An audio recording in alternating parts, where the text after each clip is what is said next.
That was a tough game to watch by Miami. And it was a 16-10 loss to the Indianapolis Colts in a game that, if you blame the defense, you either were not watching that game or you just, I don't know what to say. This game is just like most of the other losses over the past 4 weeks. This game was not the defense's fault. They did everything they could. They gave the offense multiple drives with the game with either with the lead or tied, and the offense did nothing with it. And this loss can primarily be pointed back to the time management and clock management situation at the end of the first half. I don't know what McDaniel was thinking, but calling a timeout with 30 seconds to go in the half, up by 7, makes no sense. The Colts were going to let you run the clock down. Let the clock run. The Miami enters the half with a 10-point lead. This entire game is different. But instead, they go up 10-0 with about 20 seconds to play, and the Colts move right down the field and get a field goal before entering the half.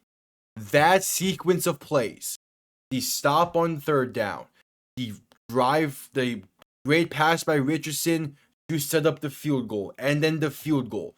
Those 3 plays in that sequence is what lost Miami this game, because it gave the Colts momentum entering the half, of which the offense did nothing to begin the half. And then when they were finally starting to do something good, or had the chance to do something good on that second drive of the half, they fumbled and the Colts took advantage and ran away with it. 2 fumbles to begin in that second half, and a missed field goal. The missed field goal, I'm not too mad about, because it is the smart decision to go for a field goal there. It's a 54-yarder. It was not going to be easy for Sanders to hit. We know he has accuracy issues from there, but he got plenty of leg under it. And if Ingold just moved a little bit to the right on that fullback dive, it's good, and it's a tie game with 5 minutes to play. So I'm not upset about the missed field goal. I'm also not too upset about Mostert's fumble, because it is an uncharacteristic mistake from him, and he did go on to make up for it later on in the second half with a good drive, with a good carry that set up what should have been a game-tying field goal. What I am pissed about is, again, the clock management to end the first half, and the play call when we got inside the 15 on the third or fourth drive of the second half.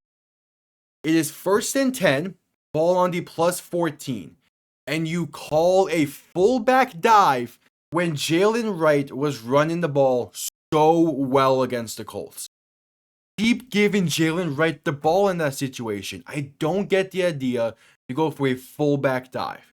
And this is nothing against Ingold himself. That was also an uncharacteristic fumble by him. It's just you do not call a fullback dive on 1st and 10. That's just not a good play call. There's a lot of confusion by McDaniel for this one. The play call in that situation, the play call in most of the third quarter, most of the second half, including the timeout he called when they were going to allow Miami to get the substitution off.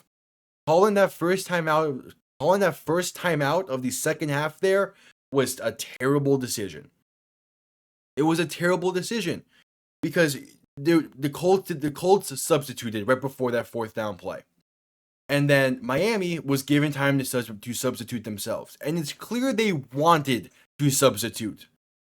But for some reason, they delayed the substitution happening, which is fine because then you throw them onto the field because you're given a chance to substitute. And then McDaniel calls a timeout.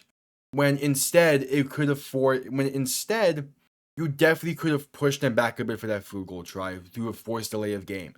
And that could have killed some momentum. But instead, you call a timeout that was much needed late in this game, and for no reason, and the clock management is now bad again. Like, Miami had this game won. They enter halftime with a 10-0 lead. They most likely win this game. Instead, they just completely collapse, in part because of bad clock management. And it is a good thing that all the reports are signaling that we get Tua back next week. Because throughout the first 6 games of this season, well, really 5, but that Jacksonville game was still bad. Throughout the past 5 weeks, Miami has wasted fantastic defensive performances. Whether it's that Buffalo game with 3 drives, with a three down by three, or a tie game or a close game, and the offense not doing anything. Whether it's the Seattle game with an interception at the 4-yard line and you can't do anything and you get a 3-and-out from there. Whether it's the New England game with multiple opportunities to extend the lead and instead it comes down to the very end. Or it's this game with damn near the entire game up until the final 7 minutes of play. You had multiple opportunities to extend the lead or take the lead, and you threw every single opportunity away. I don't get this offense this season. We're wasting if you throw this year's defensive performance with last year's team, we break the playoff win drought because we most likely beat the Titans last year with this style of defense. I don't get it. It's a disappointment of a season, and we're 2-4. We have a long road to climb if we even are able to stack wins together. I just don't know. And next week's gonna be a good test week with Tua coming back, but it's going to be one long season. Thank you all for tuning in. Subscribe if you're new, all of it. Have yourselves a damn good one. I'll see you all next time. Peace.